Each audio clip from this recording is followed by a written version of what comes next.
In a potential life-threatening situation, many people will hear this. But there are more than 3 million people in Canada who are hard of hearing. Experts say that they are in greater danger because most public notification systems are not accessible to them, experts say. Gary Malkowski from the Canadian Hearing Society joins me now, along with his interpreter. Good morning. Good morning. Gary, talk to me about these public notification systems. My guess is it's a patchwork across the country. How do they need to be improved? Well, I think primarily we need to have emergency information accessible through broadcasts and through websites in both LSQ and ASL. And if the governments of this country got together and gave you a piece of paper and said, write down right now the perfect system, what is it for you? To have communication protocol that includes all levels of government, so local mayors, premiers, and the Prime Minister to get together and have a look at the most ideal situation and how to handle a natural disaster. If they aren't accessible to everybody, talk to me about the danger that some people who are hard of hearing could be in. Well, we could alert people through their phone.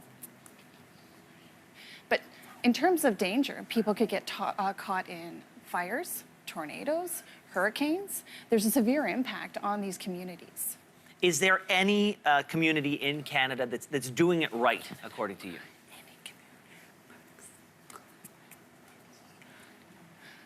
No. I wouldn't say any one community that has the most ideal system. The most ideal systems that we're seeing are in the US and in Europe. New Zealand and Australia also has emergency systems that are accessible. They have protocols in place to have interpreters on these broadcasts. For example, the boys that were missing and lost in Thailand in the caves, they had interpreting services during those broadcasts. So we're not seeing that here in Canada. Canada actually has one of the most highest standards for interpreting services, but we're not utilizing them. So we're not implementing that in a system that could save lives? Correct, exactly. So I think it's essential to encourage it. We're also seeing new federal accessibility legislation coming into play. They've just passed second reading, so I'd like to see all the prime ministers and the premiers and the mayors across Canada to work together to create an appropriate protocol to have interpreting services made available for all of those broadcasts. Evacuation centers should have video relay services in place for the evacuees. In Ottawa right now, we have a Prime Minister and a government who has spoken very openly about wanting to make Canada more inclusive, more open, more accessible. Do you find that the doors in Ottawa are open to you? Do you feel that the government is open to these sorts of discussions in helping shepherd this along? Yes, I do. The Prime Minister of Canada has made a commitment to introduce the accessibility legislation in the Act.